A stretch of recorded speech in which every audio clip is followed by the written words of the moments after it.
Hey, what is up, Closer fam? Like the last act structured video, there is no recap or intro for this one. Also, a quick disclaimer, the following fights take place at about the exact same time. So now we jump back into the story. With his hand shrouded in the lightning blade, Sasuke flies towards his older brother with pure murderous intent. Naruto is directly behind him, somewhat still nervous about the opponent, but his loyalty, and to an extent his pride, cause his body to move before his thoughts can slow him. Itachi with little effort is able to stop Sasuke by catching his wrist. Traveling under Sasuke's shadow, Naruto rockets his fist into the older Uchiha's jaw. He's thinking he's going to be able to win this when his entire reality changes. He then realizes he's moments away from almost having his head taken off. He then feels Sasuke grab him by his collar and jump back just in time, and he realizes his friend broke him out of a genjutsu. Damn, I missed the little brat. What's the matter, little brother? Too worried about your friend to fight me? Bastard! Shikamaru realizes the severity of the situation very early on. Learning that his sensei was a famous shinobi in the bingo book from his father, Shikamaru had been sure to pore over the material and learn all he could about him from it. He'd also seen two other shinobi there in the book, a guy with a fish face and another Uchiha, both S-rank missing ninja and highly dangerous. Snapping Naruto out of his glued state, he tells everyone to use the escape plan they talked about and throws down a large smoke bomb. The noise of the transformation jutsu is heard before 15 versions of Naruto leap from the smoke in different directions. Sasuke did not transform. Itachi quickly sets his eyes to work to try and locate the real Naruto. It's pretty simple with his visual prowess. He locks on and goes directly after him, leaving Kisame with the order to get Gaara. Sasuke, seeing the direction his brother goes into, begins following him, also noting he's following the real Naruto as well. Simultaneously, the others in the group begin to scatter. Kisame sets Samehada to work trying to sniff out Shukaku's chakra, and it is able to do so. He follows after Gaara soon afterwards. Temari is able to catch sight of this and yells to Kankuro that they had to protect Gaara. For one thing, if he got hurt during this mission, they'd be in real trouble, and beyond that, he'd definitely been changed after his fight with Naruto. The middle child groans in frustration at the sound logic and drops his transformation before following his sister to save their younger sibling. Rock Lee overhears his conversation and realizes if a member of his team must face his danger alone, as the team captain, he must also go. He follows down the path that they went, and this starts a domino effect of everyone deviating from Shikamaru's plan. Not wanting to be shown up, the rowdy Kiba and Akumaru go following after Lee. Hinata, worried for her teammate, and her friend Lee go following after the both of them. Shino, worried about both his teammates, goes following after them. Neji, worried for Hinata, Tenten, worried for Neji. On and on, they run headlong into danger for each other, until what was left of Team Shikamaru and Sasuke were the only ones left. Shikamaru yells at them to come back, but they aren't going to do so anytime soon. He then groans as he tries to decide between the smart decision of going back to the village and the very stupid decision of following his comrades. He then sees Sakura, Ino, and strangely Ken readying themselves to jump off after Sasuke and Naruto and yells at them to stay. Sighing at how stupid this was, he declares if they get the others and swing around as a group, they can retrieve Naruto and Sasuke as a much more powerful team. With that, the 5 Leaf Ninja go running after their comrades and in the direction of Kisame. Back at Orochimaru's base, the two sides of the conflict size each other up, while Jiraiya asks Tsunade for a rundown of the situation. She's still a bit too shaken up for words at the moment, but she shakily points to a corner of the room where there were 2 crumpled bodies. They're hard to identify, but Jiraiya can make out long white hair and spiky brown hair that eerily reminded him of his own son. Now he was pissed. His teeth clench hard enough to almost crack them, and he levels his former friend with the most even glare he can. This time, he'd gone way too far, and he was gonna die for it. The snake Sannin smirks and reiterates his goal of testing out his new body. Furthermore, he explains that he held up his end of the little bargain he had with Tsunade. She may have been brought here by force, but the work she'd done was of her own accord. He indeed revived her loved ones. She just didn't like the way he did it. Hearing that, Tsunade finally stands tall next to Jiraiya with the same amount of fury that he had. She was tired and traumatized, but she was out of tears at this point. She just wanted vengeance. Seeing an opening, Anko lunges right when Orochimaru is about to open his serpentine mouth to speak again. She was taking the bastard down with herself here and now. But anticipating something like this, Orochimaru is easily able to see her charge with his speed and asks for Kabuto to deal with her. The medic is about to do just that using a chakra scalpel, but from seemingly out of nowhere, Kakashi appears and grabs Kabuto's hand at the wrist while pulling Anko back, saving her life. He wasn't about to let a comrade die or sacrifice themselves ever again. With Kabuto locked up and Orochimaru wide open, the Hokage's personal Anbu converge on Orochimaru, aiming to take him out in one swift strike. As they surround him, the Sannin grins and finally extends more bones from his body in 4 directions, impaling them all and snuffing their lives out easily. With new toys to play with, Kabuto breaks off from Kakashi and quickly uses the Dead Soul Jutsu. The two sides then begin gearing up for the fight. Kakashi is planning to take on Kabuto since the two are likely equals, but Asuma orders him to help the others with the Orochimaru. He is much more dangerous than Kabuto, and besides that, Lady Tsunade and Lord Jiraiya must be protected. With that, Anko, Shizune, Kurenai, and Asuma move in to take on Kabuto and his corpses, while Guy and Kakashi try to back up the Sannin as they rush Orochimaru. Back with Naruto, he was still on the run from Itachi. He could hear Sasuke behind him as well, and was waiting for a decent moment to turn around and counterattack. But the kunai that was sunk into his leg by the older Uchiha derailed that idea. Losing his balance and running out of trees, he realized he's come to some type of valley with two massive statues. He pulls the kunai out and jumps to the one with much less spiky hair to turn and go on the offensive. His Uchiha pursuers catch up to him quickly, with Itachi being sandwiched between Sasuke and Naruto as they stand atop the statues. Sasuke quickly jumps over to where Naruto is to try and regroup with him. He is already aware he'll be unable to get Naruto to retreat, and furthermore, that his brother would probably still pursue him. He really isn't all too confident that he'll be able to take Itachi down by himself. He's thinking he's going to need some teamwork on this one. Naruto agrees with this and tests his leg. Luckily, it's pretty much healed already. Itachi was just about to ask what was taking them so long, or better yet, make a move himself, when a hand sign was made, and then a rain of shadow clones began to fall towards him head first. Quickly avoiding them by jumping back, he hears the call of Naruto style, clone shuriken. Each clone then begins to unload the full force of their shuriken pouches at the airborne Uchiha. Itachi's body bursts into crows, and the real Itachi from the trees is pretty impressed by the maneuver. He's thinking how dangerous Naruto would be with the real shuriken shadow clone jutsu. This thought doesn't go too much longer, as his current position is surrounded by ninja wire that quickly encloses on him. Sasuke then bursts up from a hole in the ground and begins to set the wire aflame. Recognizing this ninjutsu, Itachi actually grabs the wire and yanks it hard enough to nearly rip Sasuke's teeth out of his mouth. The quick motion extinguishes the flame, but as soon as the wire leaves his mouth, the younger brother electrifies his hand and grabs onto it again.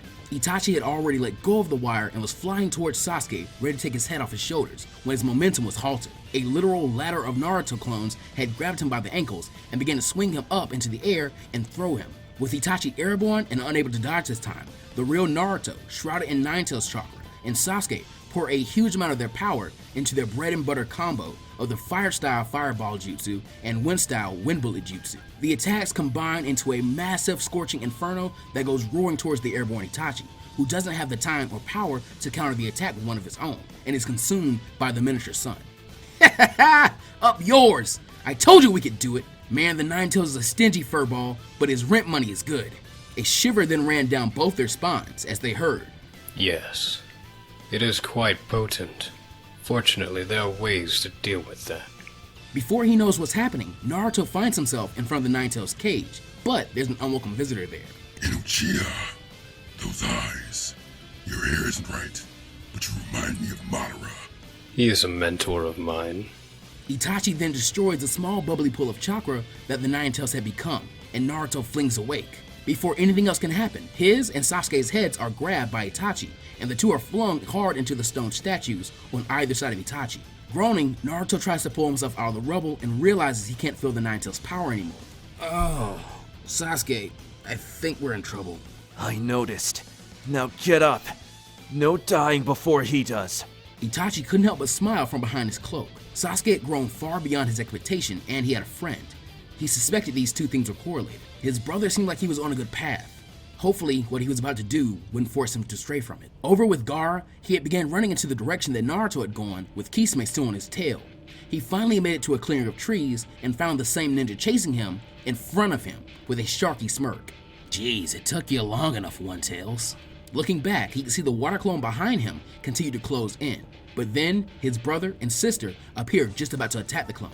It is easily able to block a swing of Tamari's fan and the attack of Kankuro's puppet, which is easily crushed by him. With both his hands occupied, the clone is unprepared when what appears to be leg weights come flying from the woods and actually slam right through the mass of water's quote-unquote stomach, rendering the copy of Kisame a puddle on the forest floor. Gaara quickly steps to the side as Kisame raises a hand and catches the weights with very little noticeable effort. The hell? No way anyone actually wears these to train with. His assumptions are then proven incorrect when Team Rock Lee appear and stand alongside Tamari and Kankuro. And from here, it didn't take long for the others to appear as well. 14 shinobi now stared down Kisame cautiously. It seemed the clones that were carrying the Sound 4 had booked it to the Leaf Village and would hopefully make it there and return with reinforcements. Shikamaru again looks for some type of way out of the situation. He looks at the facts. Their location Due to the direction they've been running, it's not extremely far away from the Leaf Village. Their opponent, an S-rank shinobi specializing in kenjutsu and close-range combat, likely extremely fast and strong considering he had beat Gaara here. This factor alone would mean a straight run for the village would result in slaughter. Finally, he considers their goal.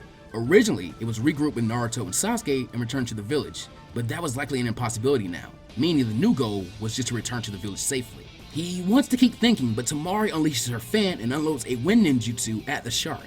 Kisame grins and swipes at the sharp blade of wind. Where he had cut, it actually dissipated, but behind him, a few trees had been damaged. Trying again, this time with her second moon revealed, Temari is again unsuccessful. Haven't you ever heard of the scientific method? Try a new experiment. This only gets him chewed out by the Kunoichi as the Akatsuki member gets sick of hearing the yammering. He rushes the group, about to shred them all, when a giant fist and a strong kick clash with the blade.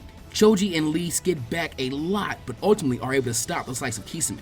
Knowing he had barely put any effort into that slice, he smirks as his blade lives up to his name and shreds his bindings and Choji's hand. Before a ton of damage can be done to the portly ninja, Gaara rockets a strong stream of sand into the man's stomach and drives him back as hard as he can, creating a ton of distance. With that done, he turns to leave. I'm going back for Naruto. Hold it! I'm not best friends with the guy, or Sasuke, but even I don't want to leave. But we're gonna have to pray that they can fend for themselves for a bit. If we make it to the village, we can return with other search teams and save them then. But we have to make it back first. The rejections to this plan are resounding as Gaara is about to lead Ino, Sakura, and Ken off with him to save their friends. Gaara, listen. Fishface is after you. If you leave, then we can go to the village and get back up, but your odds of reaching Naruto are low. Besides, even if you do, then you're just leading another one of these guys to him. Gaara mulls this over, and it makes sense. Kisame finally steps back into the clearing, dusting himself off, and asking if their lover's quarrel is over. Fine, I will stay, but only on two conditions. We must live and save Naruto later. And you, Shikamaru Nara, must be my friend. Buddy, if we live through this, I'll be your best friend. Choji's call of displeasure at being replaced is cut off as Kisame once again rushes the group. Temari is again about to try and use a wind jutsu, but Shikamaru cuts her off. He has a plan. Throwing a kunai with an explosive note at Kisame to slow him down, he tells Gaara to try and do the same as much as he can, and the Jinchuriki begins trying to cover his captor in his sand. Kisame expertly dodges and cuts through it, but he is slowed down a pretty great deal. This allows Shikamaru to talk more. Still coming up with plans as he goes, he looks towards Kankuro's destroyed puppet and asks how many of those he's ever used at one time. Kankuro faces him with a strange look and says 2 at most, but never more than that. Shikamaru tells him that'll have to do. Listen up, cause we don't have time. We're going back to the village and hopefully coming back for Naruto and Sasuke. We gotta slow this guy down first though. When Temari attacked him, he somehow cut through it, but Lee and Choji's attacks worked. I think he can absorb chakra. So if you can't fight close range, then you need to split up with us. Start making your way to the village and build booby traps. We'll hold him off and wait for the right time before leaving ourselves. This guy is after Gaara, so he has to stay. So does Kankuro, and I'd like for Hinata to stay with us as well. Looking to Shino, the tactician tells him he'll be the one in charge of giving him a signal. He then whispers something into the insect specialist's ear to make sure that Kisame wouldn't hear him. With that done, Shikamaru has Kankuro attach his chakra threads to he, Lee, Neji, Shoji, and Kiba. Kankuro warns them that this probably won't work out, but he'll try and keep them alive as best he can. Looking to Hinata, Shikamaru asks her to be a better set of eyes for Kankuro. Make sure he knows what's going on around the entire battlefield the entire time. Finally, Gaara was to stay next to them and make sure to defend them from any long-range attacks that Kisame might try and throw at them. I think I have a way to buy us a window to escape, but I'll need the time, and you're planning to buy it for me. The team now knowing their roles, Shikamaru and his crew surround Kisame, who had basically stopped struggling with the sand, allowing it to consume him, while the team did their plan. While Hinata stands next to Kankuro, and Gaara activating her Byakugan. Tenten then leads Sakura, Ino, Ken, Temari, and Shino back towards the village to begin setting their traps. Meanwhile, Kisame easily breaks out of the sand he'd been covered in and digs some of it out of his ears. I didn't catch all of that, but I know you're wanting to run away. If the one-tail stays, I don't care what the rest of you do. But get in my way, and I'll shred ya. That said, I'm starting to like you kids, but I'm still not gonna hold back as much anymore. He rushes at Gaara with almost double the speed he'd been using earlier, but his progress is halted when Kiba swipes him from the side with the fang of her fang. Before the swordsman can cut the insolent Inuzuka, the chakra threads on his body go taut and tug him out of the way. Looking in the direction he's pulled in, his attention is averted by the call of human boulder to his left. Looking that way, he sees Choji rolling right towards him as a huge target about to be sliced in half. But then, for a split second, his motion is stopped. He sees Shikamaru very close and with his shadow outstretched and touching his. He tries to move his leg and easily breaks the hold on him. But that small distraction is enough for Choji to roll right over him, leaving him in a small crater, no real worse for wear. And before he can actually get up, Neji flips over him and lands 2 perfectly placed strikes to his body, sealing up a few chakra points. Kisame then swipes at him, only for the Hyuga to be tugged away by the chakra threads as Kiba was. This is a battle between flies and a beast. The flies can't hurt the beast very much, but the same goes for the beast if he can't hit the flies. Kisame then gets up out of his small crater, actually chuckling as this was a fun yet annoying little strategy. Hey, not bad, Rugrats. What happens when that beast gets lucky and the flies don't, huh? Splat! Shikamaru chose not to answer that question as they waited for the next volley of attacks. Out of the corner of his eyes, he sees Choji popping a green food pill. Back at Orochimaru's base, the Serpent Sannin is dealing with 4 opponents, while Kabuto does the exact same thing, though his new body was still foreign and somewhat readjusting to being in a more healthy state after Kimimaro had suffered from his illness for so long. It was quickly becoming easier to use, but he was nowhere near 100% yet. Kakashi and Guy were fighting with perfect teamwork, as were Tsunade and Jiraiya, though he couldn't help but notice Jiraiya was much weaker than he was in their last battle, and hadn't taken a solid hit this entire time due to interference by Kakashi and Guy. And speaking of, Guy was definitely hitting him the heaviest out of all the group and was giving him the best workout. He had gotten up to opening 5 of the 8 gates, while Kakashi was using his Sharingan to up his reaction time. Tsunade was tired, and so wasn't as big of a threat as he thought she'd be originally. Kabuto, while controlling 4 of the bodies as well as his own, is having a bit more trouble than he would like to with Asuma and the others. He had to constantly check himself for changes in his chakra flow due to Kurenai, and Asuma's physical prowess was so far above his own, the few straight attacks from the man that he'd allowed to hit him had taken a lot longer to heal than he would really like for them to. Severing the tendons in his arms had given him a great opening, but the meddlesome Anko had to intervene at the wrong time. She somehow seemed to be a bit stronger than she was when he last saw her. With that small distraction, Shizune was able to heal the man, getting his arms back to him, but not at 100%. Already very sick of fending off dead bodies of former comrades, Asuma pushes way more chakra into his trench knives than he had been before and tells his team to duck. Extending the blades as far as he could, he spins and bisects the 4 corpses, attempting to gut him. Kabuto grins at no longer having to deal with the dead souls and can now just focus on fighting the group by himself. It'd be slower, but more precise. Using the hiding like a mole jutsu, he is about to attack Kurenai as she waits at a distance. But the voice of Jiraiya from somewhere in the room tells her to jump. She does so just in time, avoiding a swipe of Kabuto's chakra scalpel. While dodging the counterattacks, Kabuto looks over to Jiraiya and sees that he's still too busy fighting Orochimaru. This confuses him. Speaking of, Orochimaru finally feels that Guy is no longer a challenge and is able to catch one of his punches by enclosing his ribcage around it. Instead of trying to pull away, the taijutsu master only presses his advantage. This entire fight, Orochimaru had been hardening his bones and making the melee attacks of the group nearly worthless. But Tsunade had been waiting for a chance to hit him in a place where the density of his bones wasn't going to help him much. Guy grabs onto Orochimaru and uses a crude yet effective belly-to-belly suplex and flips him. Helpless in the air and with his back to her, Tsunade rockets her fist into the small of the snake Sannin's back. He tries to harden and manifest the thickest bones he can there, but the rage-fueled blow causes a crack of thunder to echo in the tiny room, as an extra dense bone cracks all the way to his spine. This sends him flying face first to an adjacent wall and nearly through it. Orochimaru realizes his body is not ready for this kind of fight, and with the odds stacked against him this much, he's in a bad situation. He never let his confidence become foolishness. Growling as his body uses a huge amount of energy for his bones to heal his severed spine, he begins weaving a scarily familiar hand sign. Jiraiya's eyes widen as he realizes he still needs more time. Already able to tell that Tsunade is way too tired to get Katsuyu out on the field and not expecting Shizune to be able to do so either. Everyone back up! This room's about to get a whole lot smaller, and then a whole lot bigger. Grabbing Tsunade while Kakashi and Guy leap away with him, the Leaf Ninja begins scurrying to the corners of the room as Kabuto appears next to his master. Orochimaru finishes the final hand sign and slams his hand onto the ground, summoning the giant serpent, Manga.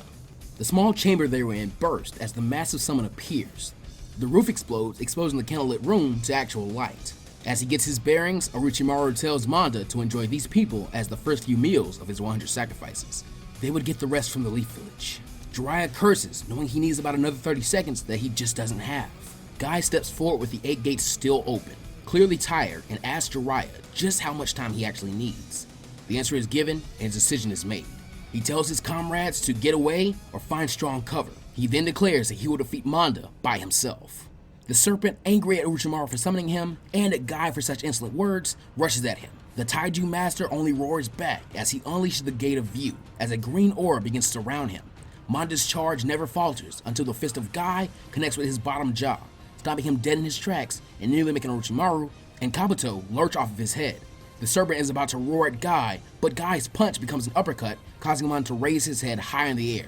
Guy can hear Kakashi calling out 2 Earth-style ninjutsu, the Headhunter Jutsu and the Mud Wall Jutsu, guessing he had the team go underground and with the wall as an extra layer of protection over them. That would have to do. He then goes on to open the 7th gate of shock and begins to weave together strange hand signs and roars out Hirudora, aiming the attack right towards the snake's soft underbelly. A giant blast of extremely highly pressurized air rushes Manga and soon consumes him in a large amount of the area in a huge blast, destroying the rest of Orochimaru's base and leveling it at this point. Minutes later, the dust finally settles, and we see that Manga was laying flat on his back and unmoving. The snake hisses that this just wasn't worth it before poofing away back to Ryuchi Cave. With Manga's body gone, it was possible to see that Kabuto had been crushed under his weight. The masterful medic was healing himself, but it was entirely possible that he was done for with those kind of injuries. Guy is much too tired to actually look for Orochimaru at the moment and just assumes he's in the same condition before falling on his back. Then Kakashi and the others climb out of their makeshift bunker, no worse for wear. Kakashi would also actually give Guy his due for such a maneuver as the team regrouped. Tsunade and Shizune set about healing very small injuries on everybody. But once again, Jiraiya's voice cuts through the air, telling everyone to look out. A giant, gnarly-looking spiral of bone appears from the ground right where everybody had been standing previously. With the warning, they had jumped away, but the bone actually burst and sends off tiny shards of bone shooting towards the Leaf Ninja. Nearly everyone is hit, as Asuma unsuccessfully tries to cover Kurenai, but they are both pelted with the fragments. Kakashi's Sharingan gives him the reaction time to push Anko out of the way and save her from being hit by the shrapnel. And Jiraiya uses his large body to cover both Shizune and Tsunade and ends up being absolutely filled with bone fragments. The evil laughter of Orochimaru rings out as he rises from the ground, explaining his new technique, the tunneling bone serpent parasite. Tiny fragments of bones morphing into snakes inside a person's body. They then go on to destroy the person from the inside out. Just then, the infected members of the team begin writhing in pain on the floor as the technique does its job. Tsunade is about to curse her former teammate when the body of Jiraiya on top of her poofs like a clone.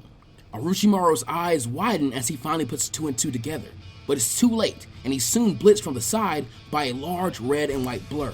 Jiraiya's foot then slams into Orochimaru's smug face and reinforced skull, causing another loud thunderclap to echo around the wide open area. Almost as if time was catching up, Orochimaru goes flying while skidding across the ground at high speed. Jiraiya lands confidently and stands tall with the frog on his shoulder, his back to the group. Princess, start saving my team members. I like Kakashi's idea of not letting anyone die. Let's do that. Tsunade argues that Jiraiya knows he isn't strong enough to take Orochimaru on alone. Even with Sage Mode, he never has been. She wants to help. The Toad Sage then turns around to look at her with his eyes and face that of a perfect sage, as he tells her with a bright and brilliant smile. Yeah, but things are different. I'm a dad now. Had to get a hell of a lot stronger to raise my brat. Naruto and Sasuke were still trying to throw everything they could at Itachi, but it wasn't going well. He was still just toying around with them. They weren't even sure if they'd landed a solid hit yet. Naruto continued to try and call on the Nine Tails, but the line had been severed somehow. As they destroy another clone, he continues to look around, somehow wanting to find the real Itachi. He quickly closes his eyes as he'd spent a lot of this battle with his eyes closed and relying on Sasuke to give him directions to dodge and where to attack. He begins racking his brain for one of his usually awesome harebrained schemes, but he's coming up with nothing. An oncoming fireball that couldn't be dodged causes him to use his father's wild lion's mane technique to protect he and Sasuke in a dome of his reinforced hair. It would singe it, but not much else. And then inspiration struck. Wait a minute, harebrained scheme. Worth a shot. Yo, Sasuke, I got a plan, but if it doesn't work and we die, don't hold it against me. The Uchiha merely nods and Naruto hatches his idea, He then launches his Sinbone-like hairs in all directions on the battlefield, covering everything around them. Thinking about the spider summons he'd seen Shino control in Kankuro's puppet, he comes up with an evolution of his father's technique, Needle Jizo Web. Small strands of chakra connect to each strand of hair, and all lead back to Naruto, making him a network to detect any movement around him. And now, he waits for his signal.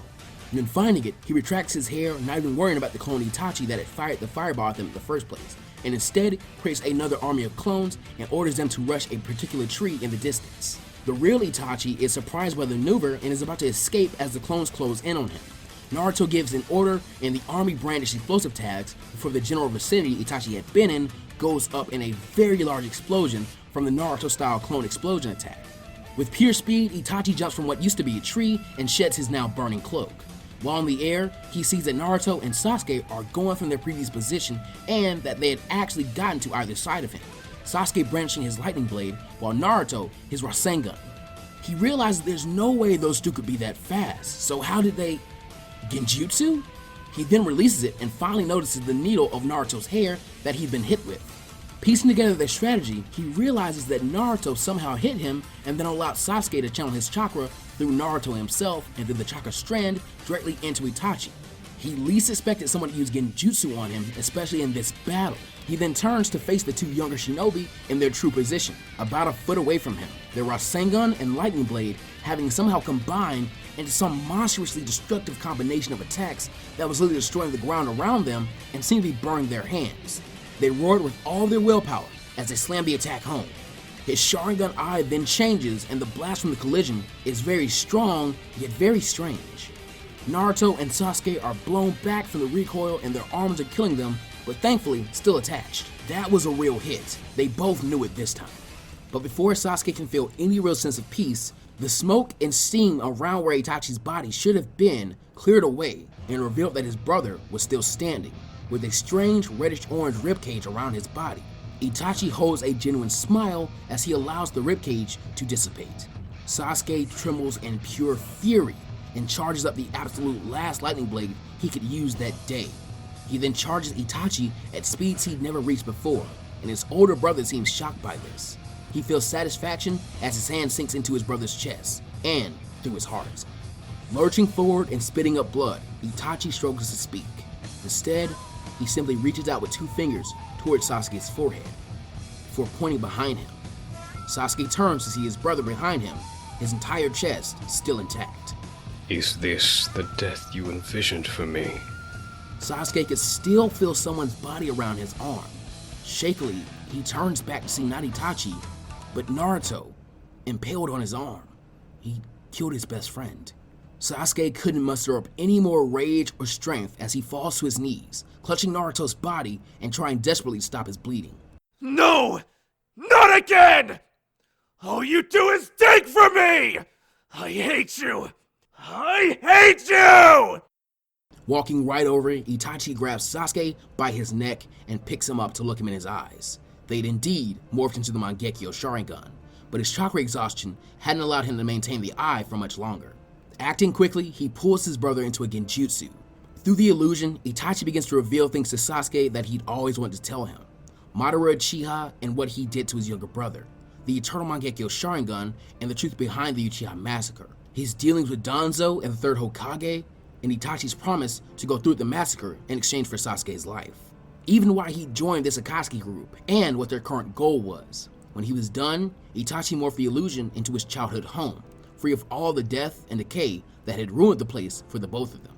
Do you understand now, Sasuke? Those eyes of yours should have evolved to the point you can tell illusion from reality. This is our painful history. Our reality. So you killed our entire family for the leaf, because if you didn't, war would have broken out. That's about it.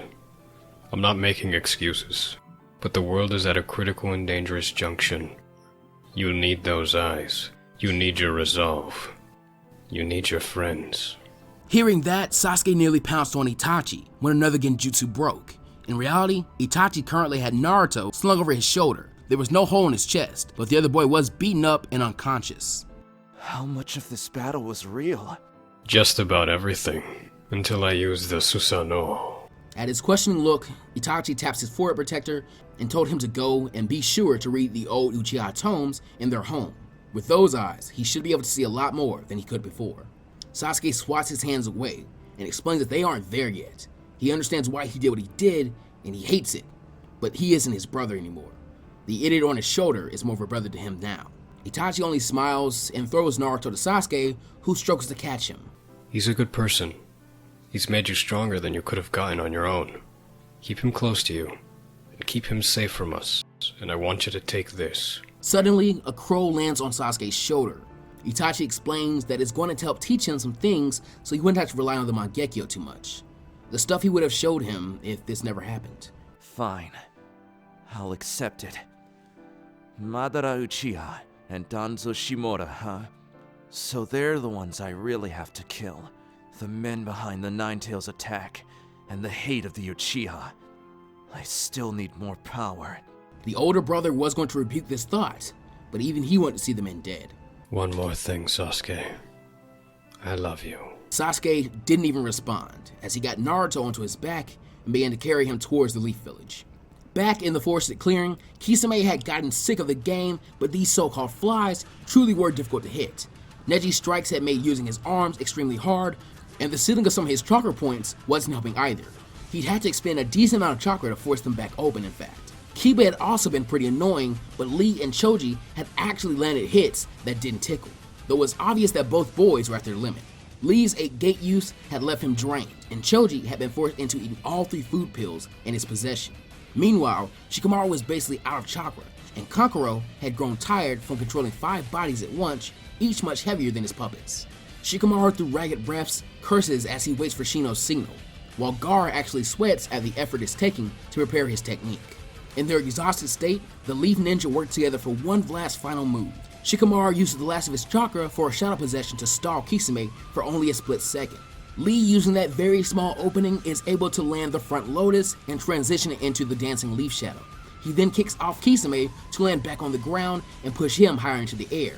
Forming a shadow clone, Kiba and Akamaru form the giant 3-headed dog, and a massive fang over fang on top of that. Meanwhile, Choji leaps into the air with his chakra channel into his fist and prepares to crash down on the shark-faced ninja. With Kiba from below and Choji from above, Kisame is pinched between the two forces. It seems like he actually might be crushed by them until he grabs Choji's punch and breaks his hand. His other hand presses out and stops Kiba's spinning charge like a brake, causing the giant mutt to be still. The two are then thrown to the ground, where they look like they won't be getting back up anytime soon. Shikamaru happily feels pain in his arm and looks down to see the signal, a trail of bug bites forming a map, the route to take and avoid the booby traps. He's about to call for everyone to fall back when he realizes that Kisame is literally on top of him, about to cut him in half. Kankuro realizes he won't be able to pull him away in time, and Shikamaru closes his eyes to accept his fate. But out of nowhere, Neji leaps in front of the weapon to save his comrade, causing Tsunade to scream for him to move. In this dangerous and critical split second, everyone also hears the voice of Lee yelling in struggle as he forces open the 6th gate. He then appears between the oncoming and uncovered Samehada and his comrades, and yells out, "Morning Gorilla," before unloading a flurry of punches at the oncoming weapon. The air between his fist and the sword begins to ignite, and soon Kisame is regretting going for the one-handed slash. With the force being applied at such an awkward angle and only being able to grip the sword with one hand, it actually comes loose, and Samehada goes flying out of Kisame's grasp. This also knocks Kisame off balance, and Shikamaru calls out for Kankuro to pull them out. Summoning every bit of strength in his body, the puppet master gives a strong tug, and the 5-man team come flying away from Kisame. Shikamaru then yells out to Gaara desperately to do whatever he's gonna do now. With that, the one-tailed Jinchuriki yells out Sand Tsunami as an actual wave of sand rises up from behind them. He makes an opening, and the group pick up their fallen before running out through it. Kisame regains his footing and sees the giant sand coming towards him. He tries to weave together hand seals, but it's too late, and his chakra is flowing slow from Neji's attacks. He's soon buried under the sand as the Leaf and Sand Ninja begin following Shikamaru down the safe path to home base. Only a few seconds later, and Kisame digs himself out of his supposed coffin. Damn! Went too easy on him. I knew I should have shredded the pineapple-haired kid and went from there. Granted, they did say they were coming back, but he also was gonna wait. They also said they had laid traps, and he wasn't in the mood to deal with that. he was going to find Itachi. At Orochimaru's base, the two Sannin seemed to be equals. The Snake Sannin was constantly inventing new techniques and ways of using Himemaru's powers, all while his body was getting closer and closer to being at 100%. Thankfully, Jiraiya knew his former friend very well at this point, and could recognize a lot of his similar styles. While this happens, Tsunade and Shizune are racing to pull the parasites from Kurenai, Asuma, Guy, and Kakashi. Tsunade's skill allowed her to try and save both Kurenai and Asuma at the same time, while Shizune focused on saving Guy. At the same time, Anko is yelling at them that Kakashi was going to die if they didn't hurry up, but the Select Sannin reiterates that she can't stop or the others die as well. In defiance, the former student of Orochimaru yells at the Sannin to teach her how to do whatever they're doing so she can save him herself. Tsunade gives a quick rundown of the technique used to draw the parasites out that Anko really doesn't understand too well, but she begins trying to do whatever she can to help. The ground was still shaking from Orochimaru and Jiraiya's clash. While the snake controlled the battlefield by sprouting hundreds of bones and serpents to try and impale his opponent, the nature energy in the toad gave him keen awareness of the changes in his environment. Not to mention the old toad on his shoulder gave him an extra set of eyes, allowing him to make the most of his extra speed and maneuverability. But it was clear that they were both tiring. Orochimaru felt nearly at 100%, but he's drugged this out far too much, while Jiraiya can feel the nature energy in him beginning to build up way too much. Orochimaru then tells Jiraiya that he's going to end this here and begins to pull the curse mark, using his own nature energy. His skin turns a brownish gray and he becomes a much more demonic looking person. He then covers one of his arms in a massive spear-like spiraled bone that seemed to slither and writhe like actual serpents. Jiraiya agrees with Orochimaru and feels his time coming to an end. He tells Pa that this has to be it, and he wasn't sure about this technique, but if his son could do it, then so could he. Holding out a palm, he forms a Rasengan, but it soon begins to morph into a hot orange color, and sparks and flames shoot off of it, burning his palm. The Snake Sannin's legs morph into a giant snake's tail as he rushes at Jiraiya, who jumps from his position hard enough to shatter the ground.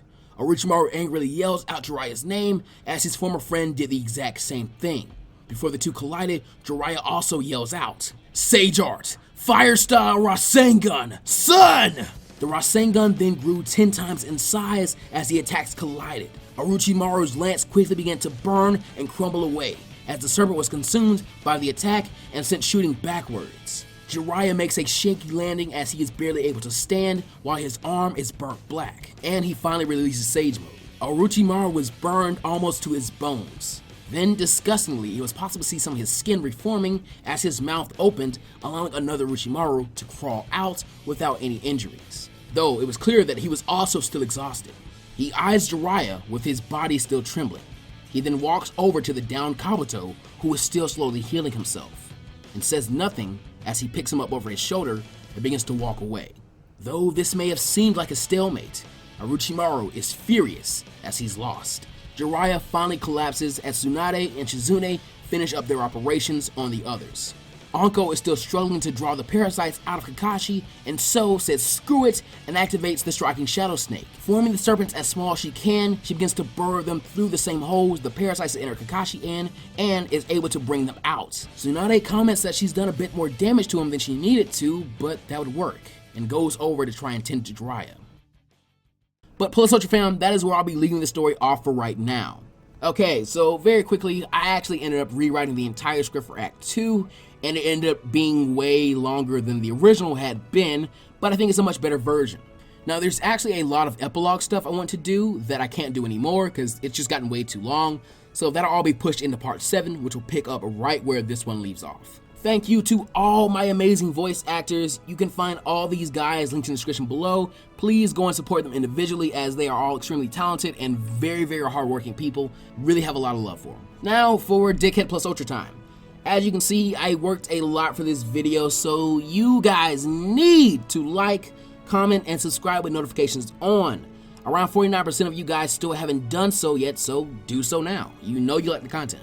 In fact, we are setting like goals. No Part 7 until this video reaches 2,000 likes. Oh, and 500 followers on Twitter. I'm a really fun follow, guys. Go ahead and do it.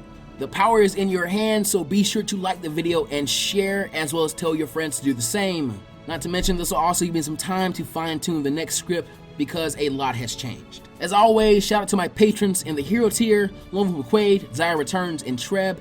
In Shinobi tier, Pizza 15X. In Z Warrior tier, Knuckles OX and Shannon Roberts. In Beyond tier, Don and Robert Smith. And in Plus Ultra tier, DJ the Lazy Gamer. Thank you guys so much for supporting the channel directly. It truly means the world to me, and I can't thank you guys enough. If you'd like to join their ranks, please consider supporting Plus Ultraman on Patreon. That'll be it, guys. So, as always, take care of yourselves and go beyond Plus Ultra. See you guys next time. Believe it.